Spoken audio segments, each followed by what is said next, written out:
elle paraît à l'arrêt tout simplement parce que tous les projets, vous le savez, qui sont aujourd'hui inaugurés, ce sont tous des projets des prédécesseurs. Et je dirais des prédécesseurs au sens large. Bien sûr des prédécesseurs de la dernière équipe municipale, bien entendu, mais également des prédécesseurs d'avant. Il y a même des projets qui se continuent, qui datent de Baudis. Bon, quand on parle du Grand Parc Garonne, c'est un projet au long cours. Bon, et quand on inaugure en réalité un projet qui a été porté par des générations de Toulousains et des générations de politiques. Et quand on regarde ce qu'il va laisser dans quelques mois, dans 3 mois, le maire actuel va laisser quoi? Il va laisser le projet de la 3e ligne, ça on ne peut pas le discuter, le contester, et puis quoi? On cherche, et on n'en trouve pas d'autres. Et donc ça va être d'une pauvreté assez forte, et nous devrons, comme les équipes précédentes, relancer des projets pour la ville. Alors rien pour l'avenir, je l'ai dit, et puis surtout quand on ne fait pas grand-chose, quand on n'a pas beaucoup d'idées, ça se marque par des choses assez bizarres. D'une part, des grandes campagnes de pub. Alors, évidemment, on n'a rien fait sur l'environnement. Donc, tout d'un coup, là, cette année, on a vu des grandes campagnes de publicité sur l'environnement, sur la nature en ville. Tout ce qui ne s'est pas fait. Et d'ailleurs, sur lesquels on a même des contre-exemples. Toutes les petites placettes qui ont été refaites à Toulouse, elles ont été toutes minéralisées au maxi. Et maintenant, on parle de les déminéraliser. Donc, on va repayer pour tout casser et pour planter des arbres, etc. Bon. Premier exemple assez simple, mais c'est la même chose sur le logement, où on a vu finalement d'un côté une liberté totale se faire, avec finalement le laisser aller aux promoteurs qui proposaient les projets, avec la mise aux enchères du foncier, et puis se rendre compte que la mise aux enchères du foncier, eh bien ça fait monter le prix du foncier partout.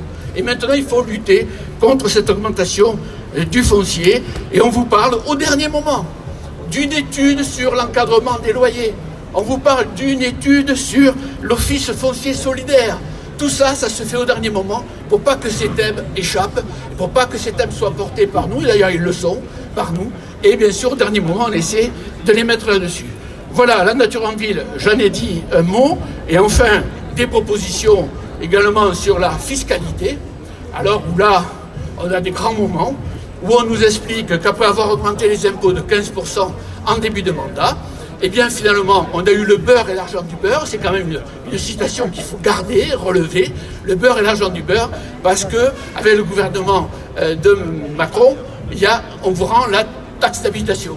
Et donc, il en tire comme conclusion que les Toulousains n'ont rien payé. C'est ça qui est fabuleux. En réalité, les choses sont tout à fait différentes.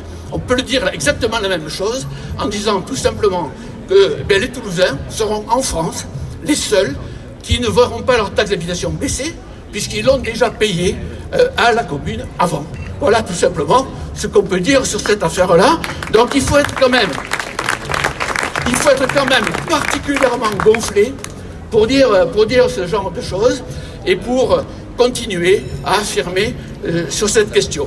Voilà quelques sujets que je voulais aborder avec vous pour dire tout simplement, chère Nadia, c'est qu'on compte sur toi, on compte sur nous tous, sur toute la liste, on compte sur vous tous pour qu'effectivement on arrête avec cette période où quand même, cette période qui aura duré plus de 30 ans au conseil municipal de Toulouse et où quand même on va avoir en janvier l'inauguration des 52 mètres pour la ligne A du métro, c'est-à-dire que le maire de Toulouse en place réparera les erreurs du conseiller municipal qu'il était au moment où on n'a pas fait les lignes à 52 mètres. Donc, grosse erreur.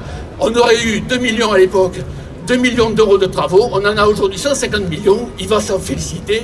Nous pas. Je vous remercie.